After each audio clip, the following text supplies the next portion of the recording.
fait. Et je vous propose que l'on démarre. Et donc aujourd'hui, ce que je vous propose, c'est d'aborder ensemble le fameux sujet de la recherche des bénéficiaires effectifs. Vaste sujet chez qui nous intervenons aujourd'hui auprès de nos clients. Premièrement, peut-être vous donner un peu de contexte. Aujourd'hui, le sujet de la recherche du bénéficiaire effectif fait partie d'un sujet plus général qui est la lutte anti-blanchiment et le financement du terrorisme. Et selon une récente étude un rapport de l'Office des Nations Unies, lorsque l'on parle de crimes et de blanchiment d'argent sale, et finalement on parle de 2000 milliards de dollars dans le monde, ce qui est, comme vous le constatez, un montant assez volumineux. Ce qui représente un peu moins de 4% du PIB mondial, c'est énorme. Et donc on comprend que ce sujet est vraiment un sujet à prendre à part entière de façon internationale. Si on fait un focus selon un rapport sur les 21 pays de l'OCDE, ça représente 14% du PIB de l'OCDE, et lorsque l'on fait un zoom sur la France, on est à 220 milliards de dollars, soit un peu plus de 11% de notre PIB français, sur le fait de blanchir de l'argent ou de financer le crime organisé. Si on regarde concernant Tracfin, donc pour rappel, Tracfin, c'est l'organisme en charge de recevoir les déclarations de soupçons que les établissements sont amenés à faire. Eh bien aujourd'hui, d'année en année, on observe une augmentation de 20% de ces déclarations de soupçons, ce qui est quand même assez important. Sur ces déclarations de soupçons, 5 seront transmises aux différentes autorités. Et sur ces 5% transmis, la moitié seront transmises à la justice pour réellement avoir des sanctions derrière. Ce qui là aussi représente une augmentation de 23% tous les ans, ce qui est assez important finalement, mais peu au regard des chiffres que l'on a vus précédemment. En termes de sanctions, là aussi, quelques chiffres pour alimenter le débat. Le blanchiment d'argent, lui, est puni de façon pénale entre 5 et 10 ans en fonction des cas, et financièrement soumis à une amende qui va de 375 à 750 000 euros. Le financement du terrorisme, là, est puni de 20 ans à la perpétuité en termes d'emprisonnement. C'est lié entre autres à la suite des événements terroristes que l'on pourrait connaître et que malheureusement nous avons connus récemment. Et cela va jusqu'à 750 000 euros d'amende pour le financement de ce terrorisme. Alors finalement, le principe de la lutte anti-blanchiment et le financement du terrorisme, qu'est-ce que c'est? Et donc c'est issu d'une directive européenne. Aujourd'hui, la 3e directive européenne est en place en droit français. La 4e directive européenne est sortie l'année dernière au niveau européen. Elle doit être transposée dans le droit français d'ici 2017. Ce qui veut dire qu'on a un court laps de temps qui va nous permettre d'être opérationnel. Et dans cette directive, il est fait référence à une notion d'identification de bénéficiaire effectif. Alors le bénéficiaire effectif, finalement, c'est une ou des personnes physiques, on va le voir à la suite exactement à quoi ça fait référence, et ce, dès l'entrée en relation d'affaires. C'est-à-dire que l'identification de ce bénéficiaire effectif doit se faire dès le départ. C'est là que ça commence à se compliquer. Alors, le bénéficiaire effectif, c'est une notion que l'on entendra souvent. On peut entendre également une notion de GBO ou de UBO. Ce que l'on entend souvent par GBO, c'est le Global Business Owner, donc celui qui détient la chaîne capitalistique, mais plutôt une personne morale en haut d'une chaîne capitalistique, lorsque l'on s'adresse à des personnes morales. Et l'UBO, plutôt l'Ultimate Business Owner, donc la personne physique qui serait soit au-dessus du GBO, soit directement détentrice d'une entreprise. La règle, je vous ai fait une synthèse, c'est 25% de détention du capital de façon directe ou indirecte, d'accord, voire 10% dans certains cas de figure, ou également identifier une personne physique qui exercerait un pouvoir de contrôle ou de vote. Et là, 100% forcément détenir 25% des parts du capital. Et là, on parle d'influenceurs. Donc un extrait de cette 4e directive européenne, la position est claire, hein, les professionnels doivent rechercher s'il existe un ou plusieurs bénéficiaires effectifs, puisque évidemment il peut y en avoir plusieurs, et les identifier, vérifier leur identité, avec des sources probantes. Les enjeux. Donc là maintenant qu'on a vu les définitions, on va rentrer dans le vif du sujet.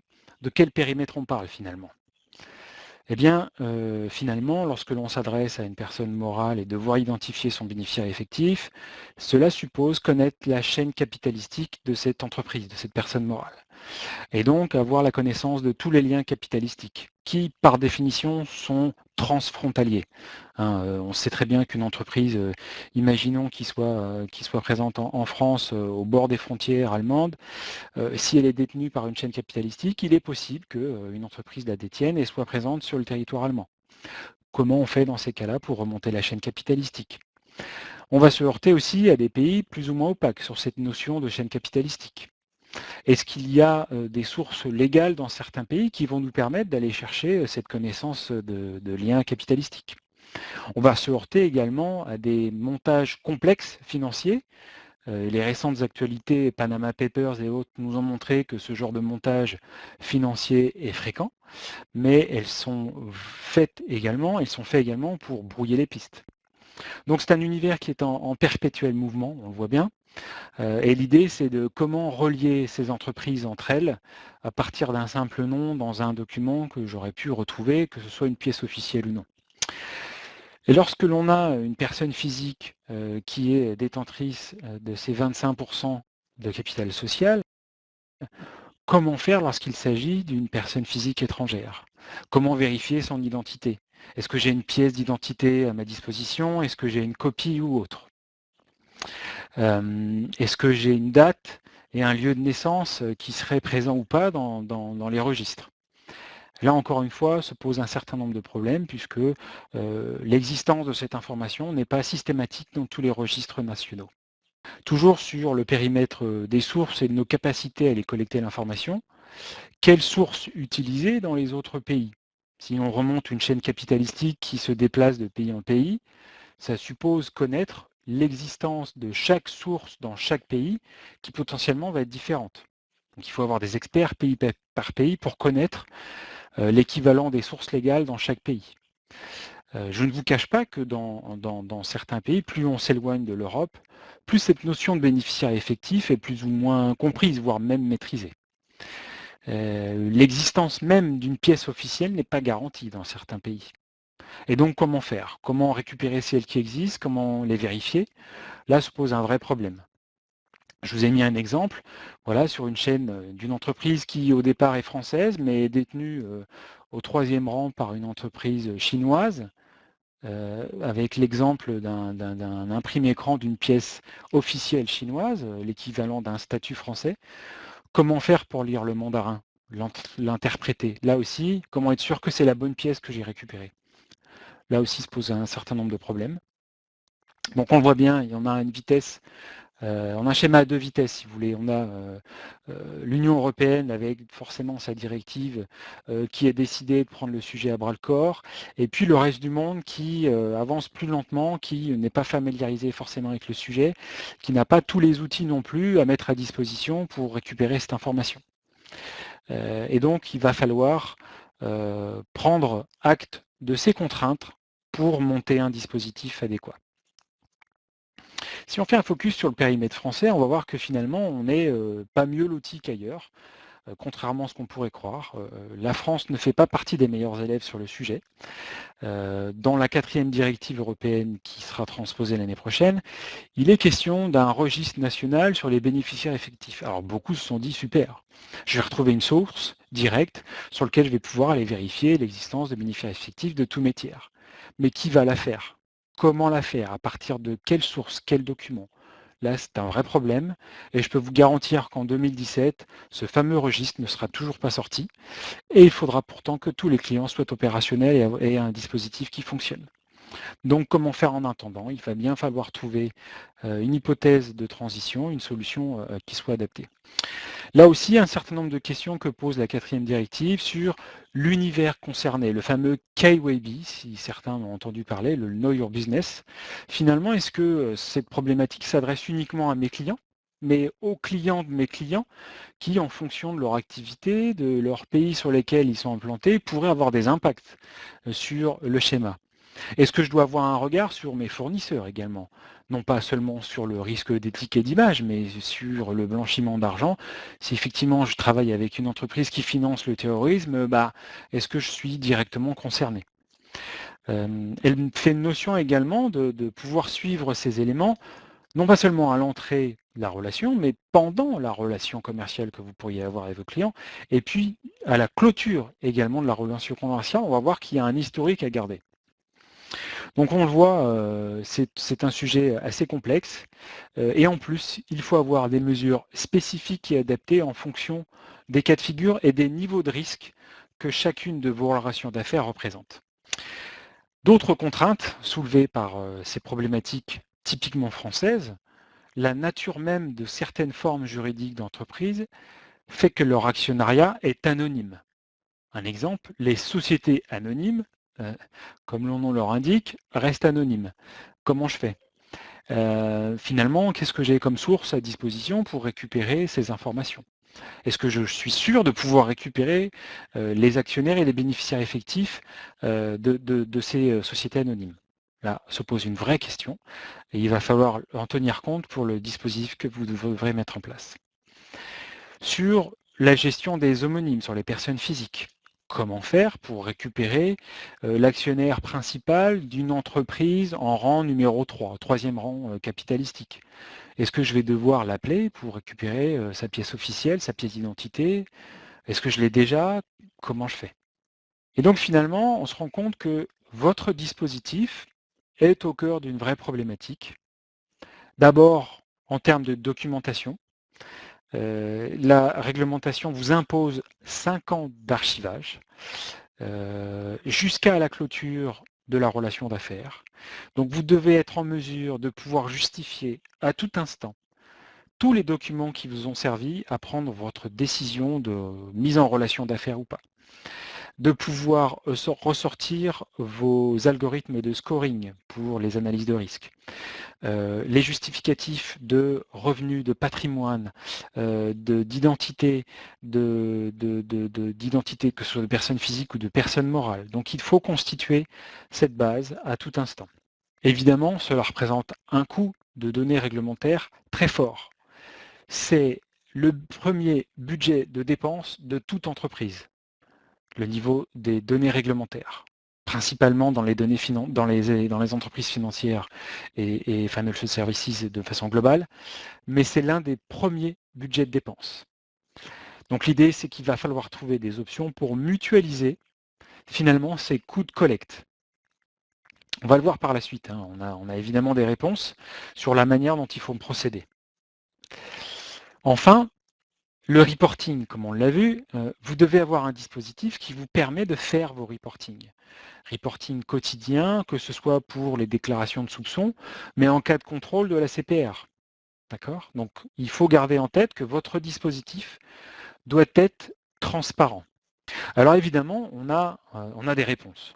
Non pas qu'il existe une solution miracle à tous ces problèmes, mais l'idée, c'est de vous donner quelques pistes pour construire votre dispositif ou le parfaire ou vérifier qu'il est bien conforme à ce que vous pourriez être amené à justifier l'année prochaine quand la CPR va commencer les contrôles. Et je ne vous cache pas que au regard des discussions que l'on a avec la CPR, il est important de pouvoir valider que votre dispositif correspond bien aux attentes de la CPR et de ce qu'ils vont pouvoir être en mesure d'exiger. Donc l'idée, c'est pas d'avoir une solution qui remplisse à 100% toutes les cases, mais de regarder comment faire avec toutes les contraintes qu'on vient de voir ensemble. Alors on a quelques pistes. Au-delà de la solution qui répondra aux problèmes que l'on a vus ensemble auparavant, ce que l'on vous conseille, c'est d'avoir un dispositif qui soit vraiment au cœur de vos systèmes et non pas à l'écart. Et donc, on sait très bien qu'une même information au sein de votre dispositif, de vos systèmes, sera utilisée par d'autres métiers. Et donc, il faut construire votre dispositif de façon centrale, connecté à vos autres solutions business ou les solutions internes, que ce soit pour la vente, l'ADV, le back-office, le front-office, ce que vous voulez. Mais il faut vraiment que votre dispositif soit intégré à ces systèmes. Ça, c'est le premier point. Le deuxième point, c'est que ça ne doit plus être un frein au business. On le voit souvent, nos clients nous disent « Oui, mais je ne peux pas me permettre d'imposer un dispositif à mon front office qui va leur prendre 3/4 d'heure par dossier pour constituer les éléments. » Et alors à ce moment-là, il faut construire un dispositif qui soit allégé ou qui soit transverse, mais qui puisse alimenter le front office. C'est un exemple. Autre conseil, c'est finalement essayer, tant bien que faire, d'utiliser vos solutions de reporting pour la CPR par exemple, pour qu'elles puissent être vos propres outils internes finalement. Basez-vous sur ce qui vous est demandé de façon obligatoire pour l'utiliser. Ne redéveloppez pas quelque chose à côté. Là, c'est peut-être mieux de l'adapter. Enfin, un autre conseil, c'est finalement d'éviter la multiplication des sources d'informations internes pour alimenter vos données réglementaires. On le voit assez souvent, finalement, on va prendre des données identitaires sur des entreprises ou des personnes physiques, du front office, de l'ADV, du support client, qui vont alimenter les données réglementaires et on va se retrouver avec 3 dates de naissance différentes, 2 adresses différentes, et donc à laquelle se fier.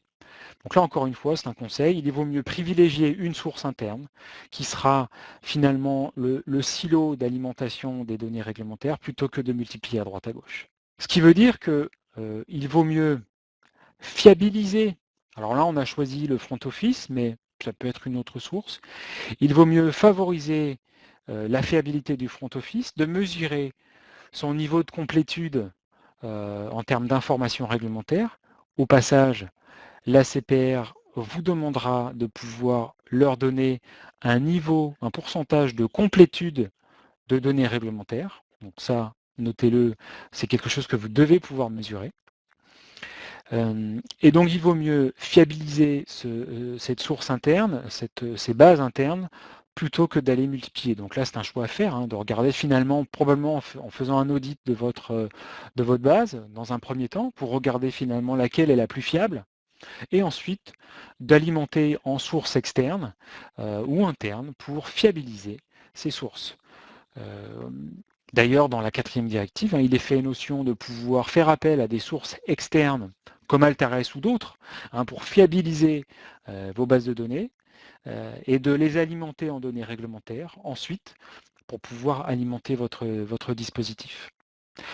Donc j'espère que ce qu'on vient de voir ensemble vous a informé sur un certain nombre de points. Ce que je vous propose maintenant, c'est de répondre à des questions si vous en avez. Je vous invite à aller voir également notre site internet altares.com pour retrouver un certain nombre d'informations. Évidemment, je suis à votre disposition pour vous rencontrer si vous le souhaitez et approfondir le sujet de façon plus adaptée à vos problématiques et à vos enjeux. Donc voilà. Alors voilà. Donc ça, c'est une bonne première question, je la lis pour tout le monde. Quelqu'un me dit qu'il pense attendre la sortie du registre national des bénéficiaires effectifs. Pourquoi pas? Le problème, c'est que nous n'avons ni de date de sortie, ni qui sera à même de pouvoir le créer. Et vous le venez de voir sur le principe même de la collecte des bénéficiaires effectifs, je peux vous garantir que sur les 8 millions d'entreprises qui existent en France, il est impossible de pouvoir bénéficier d'un registre national qui fasse lien en plus avec les chaînes capitalistiques françaises, mais aussi internationales, puisque du coup, quand vous allez arriver sur une entreprise capitalistique qui est détenue par une entreprise italienne, puis ensuite, pourquoi pas, serbe, et puis ensuite vers le Moyen-Orient, le registre national des bénéficiaires effectifs va s'arrêter. De toute manière, il ne pourra pas aller au-delà des frontières. Donc vous serez de toute manière bloqué. Le jour où il sortira, et entre-temps, lorsque vous allez avoir un contrôle qui sera fait, on vous demandera d'expliquer pourquoi vous n'avez pas développé de solution, juste parce que vous attendez la sortie du registre national des bénéficiaires effectifs qui probablement n'arrivera pas, à mon avis, avant 2018, voire 2019. Alors une autre question de Nathalie Jobert. Donc Nathalie Jobert qui fait appel à Info Légal, qui est un des prestataires sur la place de Paris qui propose ce genre de prestations sur la recherche des bénéficiaires effectifs. Donc oui, c'est un prestataire qui propose une solution qui me paraît très bien, si ce n'est que le problème, c'est qu'ils ont une vision franco-française, et on l'a vu, les chaînes capitalistiques sont transfrontalières. Ce qui veut donc dire qu'il va falloir qu'à un moment donné, pour votre portefeuille qui, dans la remontée capitalistique, va franchir le territoire national, il va falloir que vous fassiez appel à quelqu'un d'autre, ou que vous trouviez des solutions de collecte à l'international. Est-ce qu'il y a d'autres questions? Ou je vous invite sinon à récupérer le support que je vous ai déroulé, que l'on pourra revoir ensemble de vive voix en tête-à-tête si vous le souhaitez, ou de faire appel par mail à moi si vous avez d'autres questions par la suite, n'hésitez pas. Alors, une autre question. Donc effectivement, il y a déjà une collecte des statuts d'entreprise qui sont faits chez un de nos présents sur ce webinaire par le front office, donc ça c'est une bonne chose. Et donc quel est l'intérêt finalement d'avoir une solution externe alors que les statuts sont déjà collectés? Alors je vais vous donner un exemple que l'on a eu chez un de nos principaux clients dans le monde de la finance, qui nous disait, bah, moi j'ai un dossier relation client qui est constitué, j'ai un cabis, j'ai un statut, j'ai un certain nombre de choses.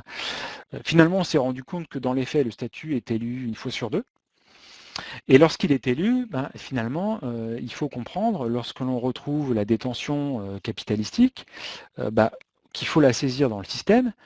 Et finalement, quand on retrouve une entreprise, je vous invite à regarder un jour un statut qui fait entre 2 et 50 pages, que ce n'est pas toujours écrit au même endroit, que la définition et le pourcentage de détention n'est pas toujours explicite, il faut souvent faire appel à des calculs, et que lorsque l'on tombe sur une entreprise, vous n'avez pas toujours son adresse, son SIREN ou son SIRET, ce qui veut dire que si vous n'avez pas l'accès au monde de l'information des personnes morales de France, eh bien vous êtes limité pour identifier de façon sûre et certaine qui est réellement l'entreprise citée dans le statut de l'entreprise.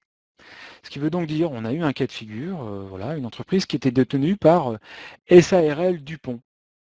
Alors, qui est SARL Dupont? Quelle est cette entreprise? Où elle se situe? Comment je retrouve son SIRET pour finalement continuer cette remontée capitalistique? Et là, on est devant un vrai blocage, ce qui veut dire que probablement, vous allez être bloqué sur le premier rang de remontée capitalistique. Et donc, vous n'avez pas le bénéficiaire effectif, vous avez le bénéficiaire direct de premier rang.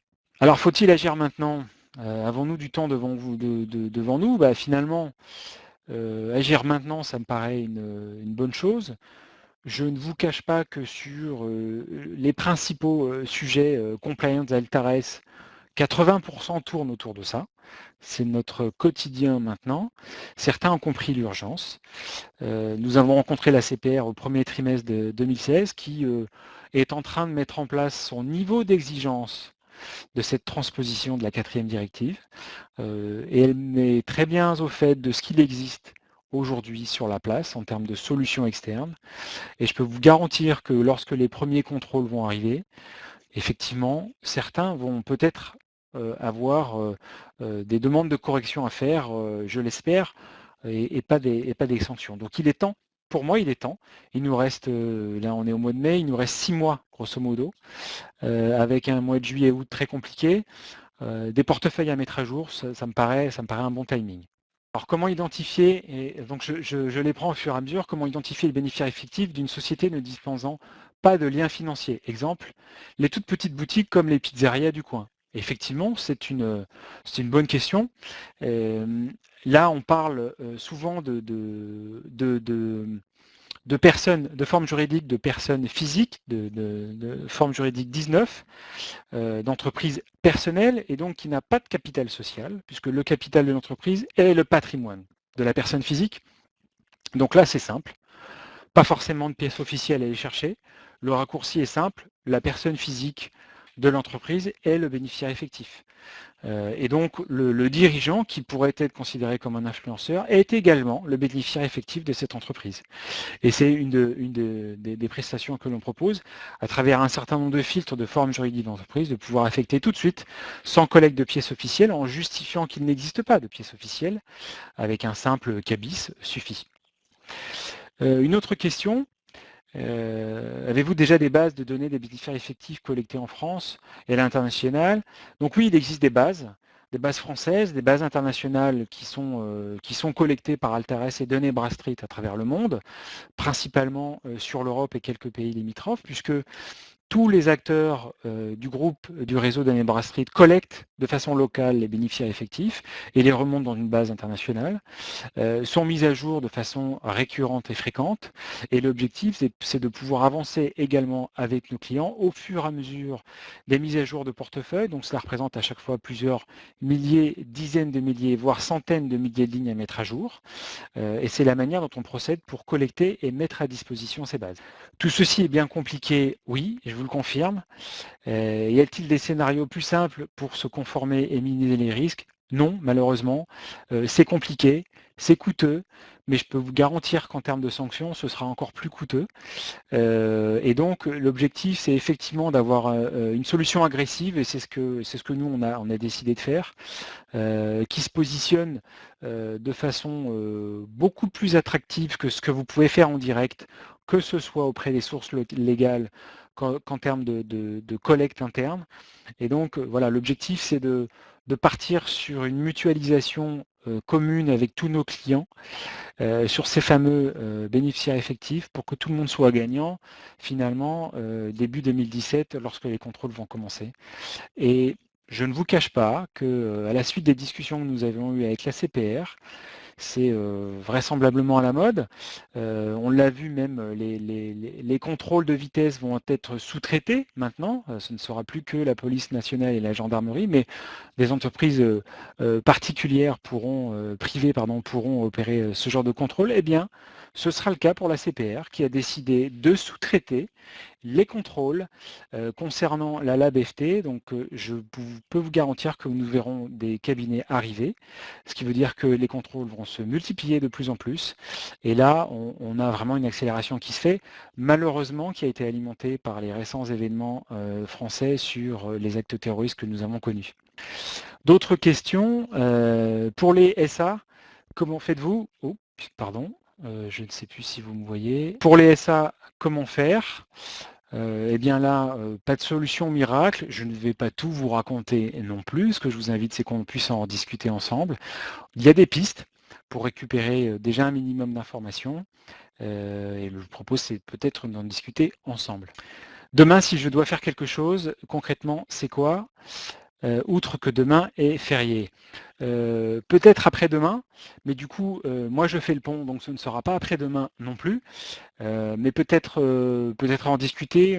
Il faut, je pense, de toute manière passer par une analyse de votre dispositif en place, de la manière dont vous fonctionnez, de l'entrée en relation jusqu'à la clôture d'un dossier client, et de regarder s'il y a des améliorations, des pistes à faire, tout simplement, ou pourquoi pas valider que finalement votre démarche est tout à fait conforme à ce qu'on pourrait attendre concernant le sujet. Si vous souhaitez me joindre, je vous propose de m'envoyer un mail. Je pense que c'est plus simple pour qu'on puisse ensuite organiser une réunion, parce que tout simplement, je suis souvent en rendez-vous en tant que consultant sur ce sujet chez nos clients. Et donc mon adresse email, si vous ne l'avez pas sur la plateforme, Gérard sans accent .drancourt@altares.com. N'hésitez pas à m'envoyer un mail, une question, et on se fera un plaisir de revenir vers vous. Je peux peut-être la réécrire, effectivement, ce sera plus simple pour tout le monde. Alors en espérant ne pas avoir fait de faute, formidable, je n'ai pas de main gauche, j'en suis ravi. J'espère que ça vous a plu, que ça a répondu à pas mal de vos questions, et j'espère vous dire à très bientôt.